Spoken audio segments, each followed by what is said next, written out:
Hello बच्चों। चलिए, अब मैं आपको केमिस्ट्री का पहला जो चैप्टर है, रिएक्शन एंड इक्वेशंस, इस वाले लेसन को मैं स्टार्ट करता हूं। कौन सा? Reactions and equations, chapter 1, class 10th, NCERT new syllabus से। अब देखिए, जैसे इस टॉपिक का नाम ही है रिएक्शंस एंड इक्वेशंस। इक्वेशंस आप मैथ्स में पढ़ चुके हैं। इक्वेशन कहां पढ़े हैं? मैथ्स में पढ़े हुए हैं। अब यहां केमिस्ट्री में भी हम इक्वेशंस बनाना सीखेंगे। ठीक है। अब इक्वेशन क्या होती है, कैसे बनाते हैं, ये सारी बातें हम सीखेंगे। नाइन्थ में जो आप पिछली क्लास में आप पढ़ करके आए हैं, उसका कुछ रिव्यू मैं आपके साथ करना चाहता हूं, जो कि बहुत जरूरी है।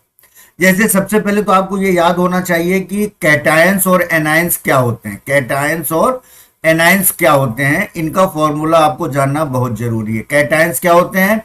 वो एलिमेंट जिनमें उनके पॉजिटिव चार्जेस होते हैं। ठीक है, तो ये देखिए, कुछ मैं आपको बता रहा हूं, यहाँ पे याद दिला देता हूं। जैसे हाइड्रोजन का जो चार्ज है +1 है, सोडियम है +1, सिल्वर हो गया, पोटेशियम हो गया, लिथियम हो गया, अमोनियम। देखिए यहाँ पर है अमोनियम। और आप पढ़ेंगे, दो चीज होती है, अमोनिया। कुछ बातें मैं समझा रहा हूं, ये फंडामेंटल चीजें आपको मालूम होनी चाहिए। अमोनिया और अमोनियम दोनों अलग अलग चीजें हैं। अमोनिया का फॉर्मूला होगा NH3 और अमोनियम का फॉर्मूला होगा NH4, और इस पर एक प्लस चार्ज आ जाएगा, अमोनिया पर प्लस नहीं आएगा।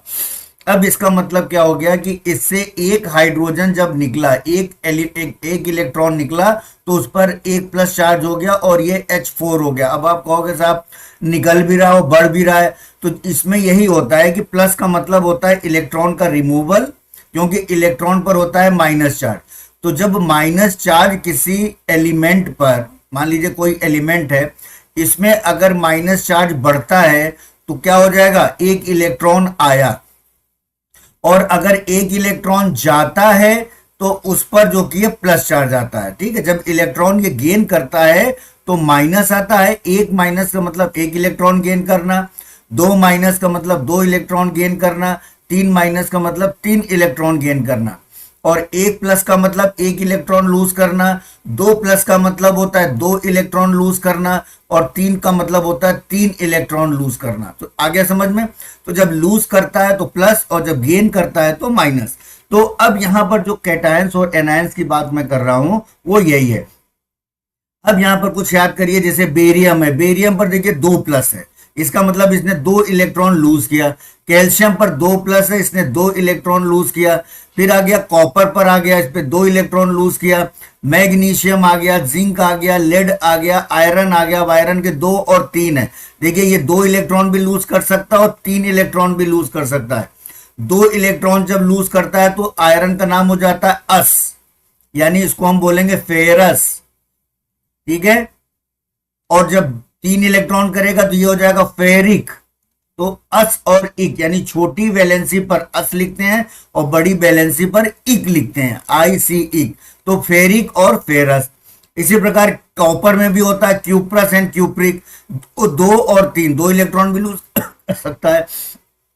इसके बाद से देखिए आता है एल्यूमिनियम। एल्यूमिनियम तीन इलेक्ट्रॉन लूज करता है। क्लियर है? ये सब चीजें आपको समझाया है, और आगे जब एटॉमिक स्ट्रक्चर का चैप्टर जब हम आएगा तो उसमें ये चीजें और मैं डिटेल से बताऊंगा। इसके बाद जब पीरियोडिक टेबल का चैप्टर आएगा उसमें ये बातें वापस आपको समझाई जाएंगी कि ये सब इलेक्ट्रॉन कैसे आते हैं, क्यों आते हैं, ये जो इक्वेशन बनती है, जो कंपाउंड बनते हैं, ये कैसे बनते हैं। तो ये सारे प्रोसेस आपको सिखाया जाएगा। तो ये देखिए, ये आपने कैटायंस देख लिया। एनायंस की बात अगर करें तो जैसे क्लोराइड, अब क्लोरीन से देखो, केवल अगर Cl लिखते हैं तो ये कहलाएगा क्लोरीन। एक इलेक्ट्रॉन अगर इसको मिल गया तो ये क्लोराइड हो जाएगा। इसी प्रकार से अगर केवल Br लिखते हैं तो ये कहलाएगा ब्रोमीन, और एक इलेक्ट्रॉन इसको मिल गया तो इसका नाम हो जाएगा ब्रोमाइड। ठीक है, इसी प्रकार से फ्लोरीन का होता है F, और जब एक इलेक्ट्रॉन इसको गेन कर लिया, -1 आ गया, तो फ्लोराइड हो गया। इसी प्रकार से आयोडीन को सिंपली हम I से लिखते हैं। आयोडीन को किससे लिखते हैं? I से लिखते हैं। और जब इस पर एक इलेक्ट्रॉन आ जाता है तो आयोडाइड हो जाता है। इसी प्रकार से हाइड्रो ऑक्साइड हो गया, नाइट्रेट हो गया, ऑक्साइड हो गया। देखिए इसमें देखिए 2 माइनस है। सल्फाइड हो गया, सल्फेट हो गया, ठीक है। इसमें 3 होते हैं, SO2, SO3, SO4, sulphate, sulphide और सल्फाइड, ठीक है। सल्फाइड और सल्फेट, तीन तीन होते हैं इनकी, जो कि बैलेंसी होती है -2 होती है। फिर आता है कार्बोनेट, कार्बोनेट के पास 2 माइनस होता है। फिर होता है हाइड्रोजन कार्बोनेट HCO3, इस पर 1 माइनस होता है। तो ये सारे हो गए एनायंस और ये हो गए कैटायंस। ये छोटी सी बात आपको केमिकल रिएक्शन का चैप्टर स्टार्ट करने से पहले मैं आपको समझाता हूं। अब देखिए कुछ चीजें और आप हमेशा ध्यान रखिएगा, ये दिमाग में आप हमेशा रखिएगा कि हालांकि एसिड बेस वाले चैप्टर में ये आएगा, पर फिर भी मैं अभी आपको सब बता देता हूं, क्योंकि ये नाम हम बार बार लिखेंगे। स्ट्रॉन्ग एसिड और स्ट्रॉन्ग बेस क्या होते हैं, एसिड क्या होते हैं, बेस क्या होते हैं, ये सब आगे हम बताएंगे। अभी सिर्फ एक नाम आप जान लीजिए। तो स्ट्रॉन्ग एसिड्स क्या होते हैं, इनकी कंसंट्रेशन बहुत ज्यादा होती है। स्ट्रॉन्ग बेस क्या होते हैं, इनकी कंसंट्रेशन भी बहुत ज्यादा होती है, इसलिए इनको स्ट्रॉन्ग एसिड और स्ट्रॉन्ग बेस कहते हैं। स्ट्रॉन्ग एसिड में कौन कौन से नाम है, जैसे परक्लोरिक एसिड हो गया HClO4, हाइड्रोक्लोरिक एसिड हो गया, हाइड्रोब्रोमिक एसिड हो गया, हाइड्रो आयोडिक एसिड हो गया HiHBr, HCl। फिर आता है नाइट्रिक एसिड होता है HNO3, फिर सल्फ्यूरिक एसिड होता है H2SO4। ये स्ट्रॉन्ग एसिड्स हो गया। स्ट्रॉन्ग बेस में देखिए जो ज्यादा आप यूज करेंगे, ये इन 3 का बहुत ज्यादा यूज होता है, ये NaOH, KOH और कैल्शियम हाइड्रोक्साइड, जिनमें NaOH और इसका तो बहुत ज्यादा यूज होता है। लिथियम हाइड्रोक्साइड, ये स्ट्रॉन्ग बेस है। सोडियम हाइड्रोक्साइड, जब OH लग जाता है तो वो हाइड्रो ऑक्साइड हो जाता है, क्लियर है। KOH, पोटेशियम के साथ OH लग गया, पोटेशियम हाइड्रोक्साइड। कैल्शियम के साथ OH लग गया, कैल्शियम हाइड्रोक्साइड हो गया। इसके बाद से स्ट्रॉन्सियम, SrOH होल ट्वाइस हो गया, स्ट्रॉन्सियम हाइड्रोक्साइड हो गया, बेरियम हाइड्रोक्साइड हो गया। तो ये हो गए स्ट्रॉन्ग बेस हो गए। ये सब केमिस्ट्री के फंडामेंटल है, स्तंभ है, समझ लीजिए, इनके बारे में जानना जरूरी। अब देखिए स्ट्रॉन्ग एसिड हो गया, तो अब वीक एसिड और वीक बेस भी होंगे। अब देखो कुछ वीक एसिड्स के भी हम आपको बता रहे हैं। वीक एसिड जैसे एसिटिक एसिड हो गई, CH3COOH। जो वीक एसिड्स होते हैं इनको हम खा सकते हैं, इनको हम यूज करते हैं। आप जो घर पे चाउमीन वगैरह बनाते हैं, उसमें आप क्या डालते हैं, विनेगर डालते हैं, तो वो एक प्रकार का एसिटिक एसिड हो गया। फॉर्मिक एसिड हो गया, जब चींटियां वगैरह काटती है तो खुजली होती है तो शरीर में फॉर्मिक एसिड डाल देती है, जिसका फॉर्मूला है HCOOH। अब ये सब कैसे बनते हैं ये आप ज्यादा सीखेंगे 11th क्लास में। इसके बाद से हो गया हाइड्रोसाइनाइड एसिड हो गया, HCN हो गया, ठीक है। ये सब वीक एसिड्स हैं, इनको अगर हम गलती से खा लें या कर लें तो हमें नुकसान नहीं होता। लेकिन स्ट्रॉन्ग एसिड जरा से भी शरीर पे या स्ट्रॉन्ग बेस का हमारे बॉडी से कांटेक्ट हो जाए तो ये हमें नुकसान पहुंचाते हैं। फिर होता है हाइड्रोफ्लोरिक एसिड हो गया HF, हाइड्रोजन सल्फाइड हो गया H2S। फिर होता है ट्राइक्लोरो एसीटेट हो गया CCl3OH। ये सारी चीजें बहुत वीक में आती हैं। इसके बाद से अब जो वाटर होता है, वाटर जो कि वीक एसिड और वीक बेस के फॉर्म में यूज किया जाता है, क्योंकि इसका जो pH होता है वो होता है 7। अब आप कहोगे सर pH क्या होता है, ये भी आपको बताएंगे। सब याद रखिएगा, सब आगे सब समझेंगे आप, छूटेगा कुछ भी नहीं, ठीक है। स्ट्रॉन्ग एसिड हो गया, वीक एसिड हो गया। तो ये जनरल सी बातें थी जो मैंने आपको बताया। अब इसके बाद से हम स्टार्ट करते हैं आपका ये चैप्टर। देखिए अब आता है केमिकल रिएक्शंस क्या होते हैं। ये कह रहा है chemical reactions are the process in which new substances with new properties, ये देखिए, are formed during chemical reaction. Atom of one element do not, ये देखिए, डू नॉट चेंज। एटम जो कि किसी एलिमेंट के एटम चेंज नहीं होते हैं, बल्कि वो रीअरेंज हो जाते हैं, ठीक है। अब देखिए अगर हम कोई केमिकल रिएक्शन की बात करें, यहां पे हम समझते हैं केमिकल रिएक्शन लिखते कैसे हैं। मान लीजिए आपके पास ए और बी, ये दो एलिमेंट हैं, यानी ए और बी जब आपस में मिलते हैं तो मिलने के लिए हम प्लस साइन लगाते हैं, और हमको रिजल्ट में मिल जाता है सी और डी मिल जाता है। तो ये जो दोनों आपस में मिल रहे हैं इनको तो हम कहेंगे रिएक्टेंट। रिएक्टेंट क्या होते हैं? The substance which take part in chemical reaction. तो जो केमिकल रिएक्शन में पार्ट ले रहे हैं वो हो गए आपके रिएक्टेंट, तो ये रिएक्टेंट हो गए। और क्या कह रहा? The new substance produce as a result of chemical reaction. अब इन दोनों में जो रिएक्शन हुआ इससे जो हमें न्यू सब्सटेंस मिला उसको हम कहते हैं प्रोडक्ट। ठीक है। अब रिएक्टेंट और प्रोडक्ट दो चीजों को सेपरेट करने के लिए हम यूज करते हैं एरो का साइन। तो अब लेफ्ट हैंड साइड में जो बना LHS ये हो गया रिएक्टेंट, और राइट हैंड साइड में जो हमको मिला उसको हम कह दिए प्रोडक्ट। तो रिएक्टेंट वो जो पार्टिसिपेट करते हैं और उनके पार्टिसिपेशन से जो हमको रिजल्ट मिलता है उसको हम कहते हैं प्रोडक्ट। अब इतनी बात समझ, तो रिएक्टेंट प्रोडक्ट अब आप समझ गए। तो अब इस जो ये एग्जांपल दिया है इसको थोड़ा हम समझने की कोशिश करते हैं। एग्जांपल क्या कह रहा है इसके माध्यम से हम रिएक्शन को समझते हैं। ये कह रहा है मैग्नीशियम प्लस ऑक्सीजन। तो मैग्नीशियम को हमने लिख दिया Mg, ठीक है, और ऑक्सीजन होता है O2। ऑक्सीजन केवल O मत लिखिएगा क्योंकि वो होता है नेसेंट ऑक्सीजन होता है। तो दो ऑक्सीजन के एटम मिल करके ये बनाते हैं एक मॉलिक्यूल, तो O2 लेते हैं। और ये जब आपस, तो ये दोनों क्या हो गए? ये दोनों हो गए रिएक्टेंट।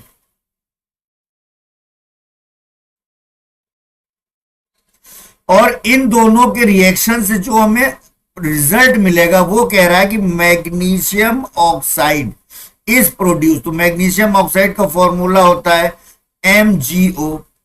ये हो गया मैग्नीशियम ऑक्साइड।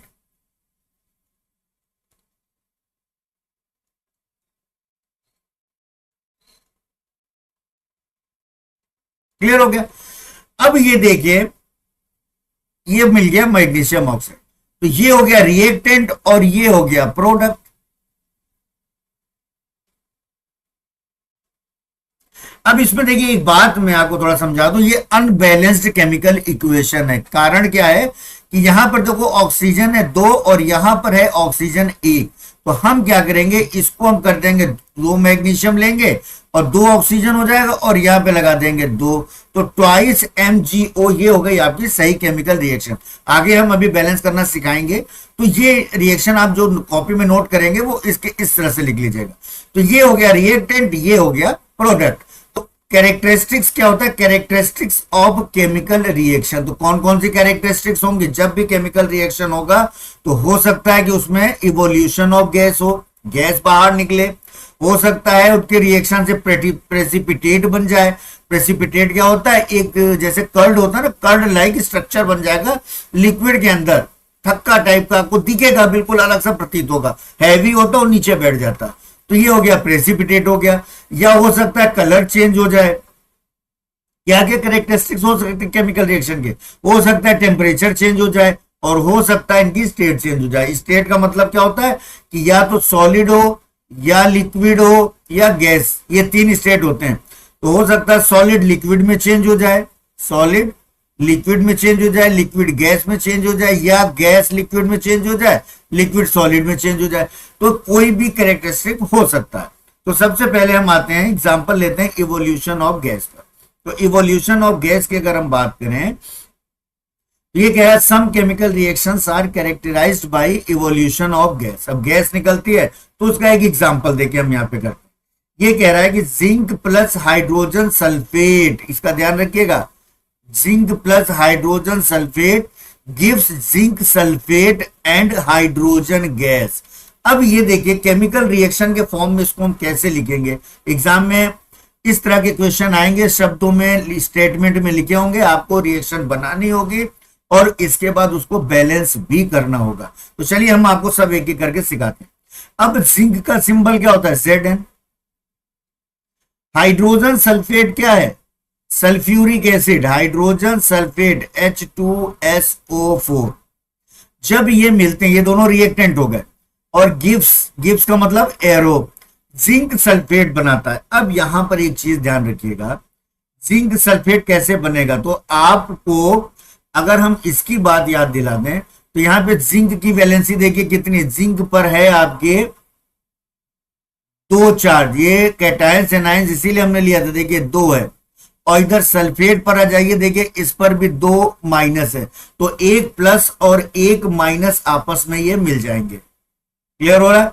तो चलिए भाई आपको रिएक्शन लिखना भी सिखा रहे हैं।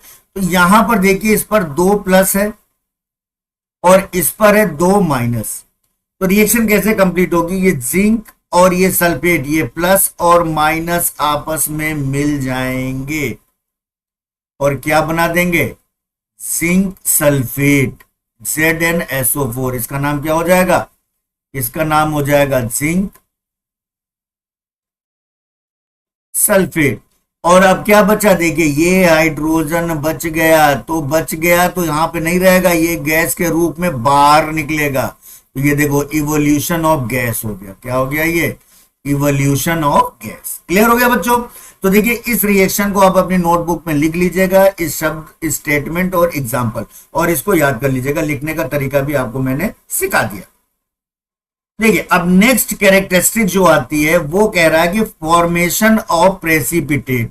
तो देखिए पहली कैरेक्टरिस्टिक हमने सीख लिया इवोल्यूशन ऑफ गैस, उसका एग्जांपल हमने किसका देखा, जिंक और सल्फ्यूरिक एसिड का। जिंक एक मेटल है, सल्फ्यूरिक एसिड एक एसिड है, एसिड और मेटल का रिएक्शन आपने देख लिया। अब हम देखते हैं प्रेसिपिटेट का। प्रेसिपिटेट का कह रहा है some chemical reactions are characterised by formation of precipitate.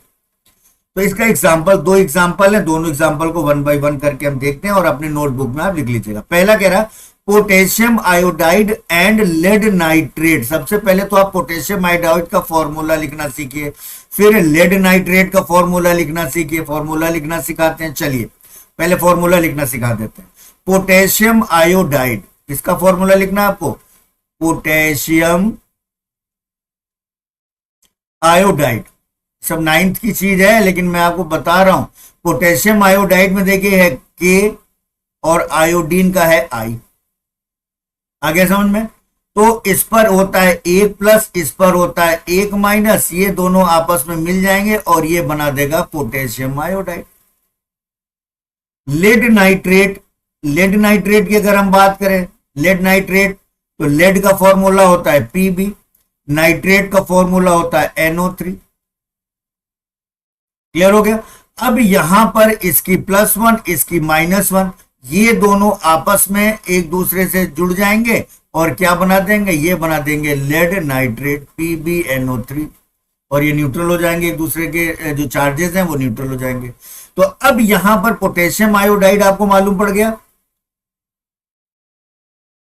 ठीक है, ये पोटेशियम आयोडाइड मालूम हो गया, और यहां पर आपको लेड नाइट्रेट मालूम हो गया। अगर आपको स्टेटमेंट में दिया तो कैसे लिखेंगे, तो कह रहा potassium iodide and lead nitrate is reacted with each other. अब ये दोनों आपस में रिएक्शन कर, चलिए आपको ये एग्जाम में सिर्फ इससे मतलब होना चाहिए, ये तो मैं आपको सिखा रहा हूं। तो पोटेशियम आयोडाइड को हमने लिख दिया KI, लेड नाइट्रेट को हमने लिख दिया PbNO3। अब ये दोनों जब आपस में रिएक्ट करते हैं तो ये रिएक्टेंट हो गए। अब प्रोडक्ट को अलग करने के लिए एरो लगा दिया, क्या मिल गया, येलो प्रेसिपिटेट। किसका बनाता है, लेड आयोडाइड का। भाई अब देख लीजिए, अब यहां पर आप देखिए ये है प्लस, ये है माइनस, ये है प्लस, ये है माइनस। तो ये देख लीजिए भाई यहां पर, अब ये दोनों आपस में क्या करेंगे, ये प्लस और ये माइनस और ये प्लस आपस में जुड़ जाएंगे, तो क्या बना देगा, लेड आयोडाइड।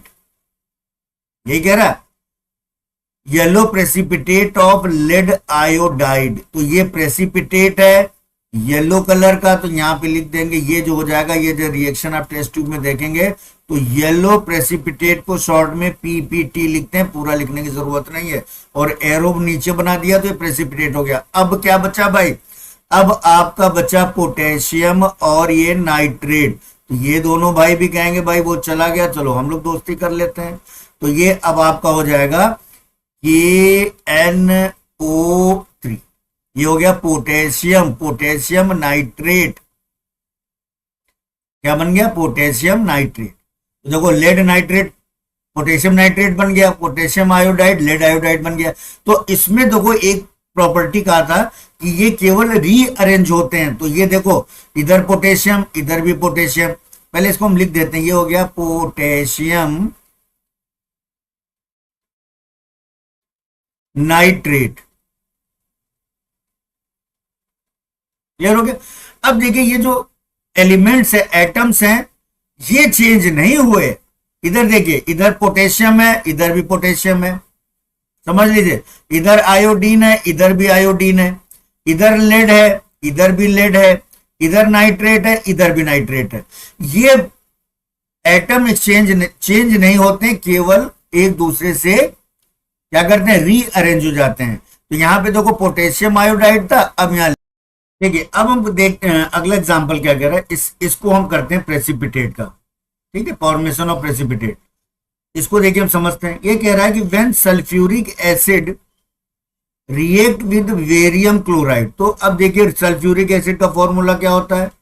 H2SO4। क्लियर है? प्लस बेरियम क्लोराइड क्या होता है? बेरियम क्लोराइड को आप बनाना चाहिए तो बेरियम ले लीजिए प्लस क्लोरीन ले लीजिए। बेरियम पर क्या होता है? 2 वैलेंसी होती है, इस पर 1 माइनस होता है। आपको नाइन्थ में क्या पढ़ा था? इसकी वैलेंसी इसमें आ जाएगी और इसकी वैलेंसी इसमें आ जाएगी। तो क्या फॉर्मूला बन जाएगा? बेरियम, इसका 1 लिख दीजिए, क्लोरीन, बेरियम का इस पर आ जाएगा 2, तो ये हो जाएगा BaCl2। ये हो गया बेरियम क्लोराइड। क्लियर हो गया बच्चों? तो अब यहां पर हम लिख देंगे बेरियम क्लोराइड। अब ये कह रहा है sulphuric acid react with barium chloride, it forms white precipitate. देखिए वहां येलो मिल रहा था, white precipitate of barium sulphate and produce hydrochloric acid. चलिए पहले इस रिएक्शन को हम कंप्लीट करते हैं। ये तो हो गया आपका रिएक्टेंट, ये दोनों रिएक्टेंट हो गए। प्रोडक्ट देखिए, हाइड्रोजन की वैलेंसी +1 होती है, सल्फेट की -2 होती है। क्लियर हो गई? और यहां पर देखिए बेरियम की क्या होगी? +2, क्लोरीन की -1। तो अब ये देखिए क्या हो जाएगा? ये दोनों +2 वाले दोनों मिल जाएंगे आपस में। ये देखिए ये दोनों मिल गए, तो ये क्या बना दिए? Barium sulphate. रीअरेंज हो गए। क्या बेरियम क्लोराइड था और हाइड्रोजन सल्फेट था, ये बेरियम सल्फेट। अब क्या बचा? अब ये बचे भाई हाइड्रोजन और क्लोरीन। ये आपस में दोनों सिंगल प्लस वाले क्या होंगे? ये आपस में मिल जाएंगे। तो ये बन जाएगा H2Cl2। अब H2Cl2 नहीं लिखते हैं क्योंकि दोनों 2 कॉमन है, तो कॉमन लिख लेंगे। तो ये जो आपका बनेगा सही reaction BaSO4 barium sulphate plus इसको लिख दीजिए ट्वाइस HCl। क्लियर हो गया बच्चों? देखिए अब नेक्स्ट कैरेक्टरिस्टिक है चेंज इन कलर। तो आपने क्या क्या सीख लिया? इवोल्यूशन ऑफ गैस सीख लिया, और क्या सीखा?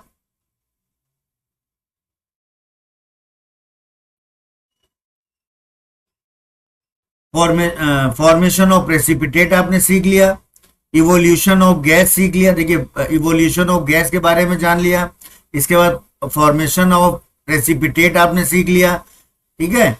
अब इसके बाद से अब हम देखते हैं चेंज इन कलर, जो तीसरी कैरेक्टरिस्टिक है इसकी, चेंज इन कलर। अब चेंज इन कलर के लिए मान लीजिए इसका एग्जांपल कह रहा है कि सिट्रिक एसिड। सिट्रिक एसिड क्या होता है? आपका जो नींबू होता है, नींबू का जो रस होता है उसमें सिट्रिक एसिड पाया जाता है। And purple coloured potassium परमैग्नेट। तो हमने क्या किया? सिट्रिक एसिड ले लिया। आप घर पर भी इस एक्सपेरिमेंट को आप कर सकते हैं। पोटेशियम परमैग्नेट का फॉर्मूला होता है KMnO4। ये है पोटेशियम परमैग्नेट, पोटेशियम पर मैग्नेट, ठीक है। अब इसमें क्या किया? पोटेशियम परमैग्नेट होता है पर्पल कलर का। कौन सा कलर का होता है? Purple colour. और डार्क पर्पल कलर होता है इसको, मतलब कि दो चार दाने आप पानी में डाल दीजिए तुरंत पर्पल कलर हो जाता है। अब उसमें अगर आप सिट्रिक एसिड डाल दीजिए तो ये जो पर्पल कलर का पोटेशियम पर मैग्नेट है ये हो जाएगा कलरलेस, कलरलेस हो जाएगा, बिल्कुल पानी की तरह हो जाता है। तो ये क्या हो गया, चेंज इन कलर। तो कुछ केमिकल रिएक्शंस क्या होते हैं, characterised by change in colour. कुछ ऐसे भी होते हैं जो कलरलेस होते हैं और उसमें कलर आ जाता है। क्लियर हो गया बच्चों। तो अब हम जो कि है नेक्स्ट स्लाइड पर आते हैं, चेंज इन टेम्परेचर। अब देखिए चेंज इन टेम्परेचर दो प्रकार के होते हैं, एंडोथर्मिक एंड एक्सोथर्मिक। एंडोथर्मिक और एक्सोथर्मिक, ये दो प्रकार के चेंज होते हैं। एंडोथर्मिक क्या होते हैं, जिसमें हीट बाहर आती है, हीट कम होती है, क्या होती है, हीट, जो कि टेम्परेचर डाउन होता है। और एक्सोथर्मिक में क्या होता है, टेम्परेचर राइज कर जाता है। क्या करता है, टेम्परेचर राइज करता है और इसमें टेम्परेचर डाउन हो जाता है। तो एंडोथर्मिक में टेम्परेचर कम होगा और एक्सोथर्मिक में टेम्परेचर बढ़ जाएगा। तो अब इसके एग्जांपल के लिए देखिए दिया हुआ है, क्विक लाइम, कैल्शियम कार्बोनेट होता है क्विक लाइम, कैल्शियम कार्बोनेट होता है क्विक लाइम, जो आप, ठीक है। अब उसको स्लैग्ड लाइम में जब ये कन्वर्ट होता है, यानी कि जब इसमें हम पानी मिला देते हैं, क्विक लाइम में जब हम वाटर मिला देते हैं तो हमको मिल जाता है कैल्शियम हाइड्रोक्साइड, स्लैग्ड लाइम मिल जाता है। और क्या होता है, प्लस टेम्परेचर, बहुत ज्यादा टेम्परेचर हमको बढ़ जाता है। तो यहां पर टेम्परेचर बढ़ गया तो ये हो गया एक्सोथर्मिक चेंज। ये क्विक लाइम है, इसको चूना कहते हैं। चूना जो पुताई करने के लिए होता है, चूने का पत्थर आता है, उसमें पुताई में आपने देखा होगा, ड्रम में डालिए, पानी में डाल दीजिए तो उबलने लगता है, बॉयल होने लगता है। तो ये बना देता है, स्लैग्ड लाइम बना देता है और बहुत टेम्परेचर निकलता है। इसको कहते हैं एक्सोथर्मिक चेंज। अब इसके बाद से नेक्स्ट है द रिएक्शन बिटवीन बेरियम। चलिए सेकंड क्या कह रहा है, barium hydro oxide. Barium hydro oxide का फॉर्मूला होता है BaOH होल ट्वाइस। हमने कहा था ना, जहां OH लग जाए वहां हाइड्रो ऑक्साइड हो जाता है। एंड अमोनियम क्लोराइड है, ammonium chloride N,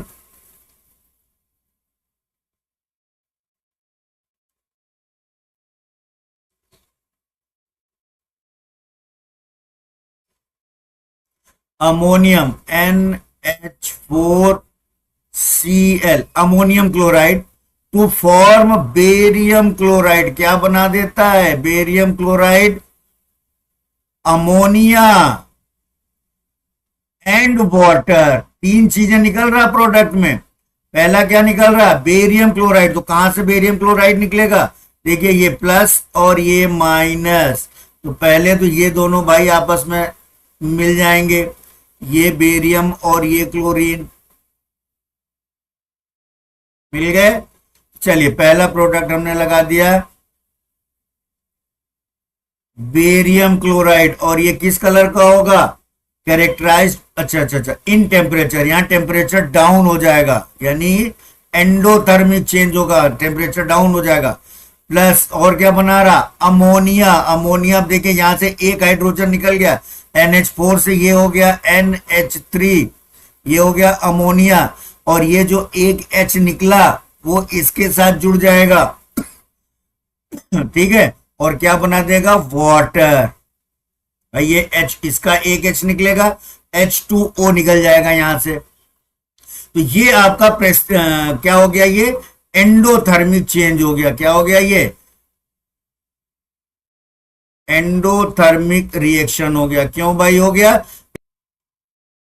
next characteristics है चेंज इन स्टेट। अब चेंज इन स्टेट कैरेक्टरिस्टिक किसी केमिकल रिएक्शन का आप घर में ही देखते हैं। मान लीजिए आपके पास कोई कैंडल वैक्स है, आप इसको बर्न करेंगे तो कैंडल वैक्स क्या है, सॉलिड। सॉलिड से किस में चेंज हो जाएगा, लिक्विड में। तो हो गया चेंज इन स्टेट। मान लीजिए आपके पास वाटर है, क्या है आपके पास, वाटर है, इसको आप फ्रिज में रख दीजिए तो ये आइस में कन्वर्ट हो जाता है। तो ये क्या हो गया, चेंज इन स्टेट हो गया, लिक्विड टू सॉलिड हो गया, हो गया। अब इस वाटर को आप गर्म कर दीजिए, हीट कर दीजिए, तो ये वेपर में बन जाएगा, तो ये किस में चेंज हो जाएगा, गैस में चेंज हो जाएगा। तो ये हो गया चेंज इन स्टेट, यानी जिस ओरिजिनल स्टेट में ये है उस स्टेट से जिस स्टेट में ये पहुंचता है, जिस अवस्था में पहुंचेगा, वो रिएक्शन होगी चेंज इन स्टेट। क्लियर हो गया बच्चों। अब हम चलिए यहां पर आपकी केमिकल रिएक्शन की सभी कैरेक्टरिस्टिक्स कंप्लीट हो जाती है।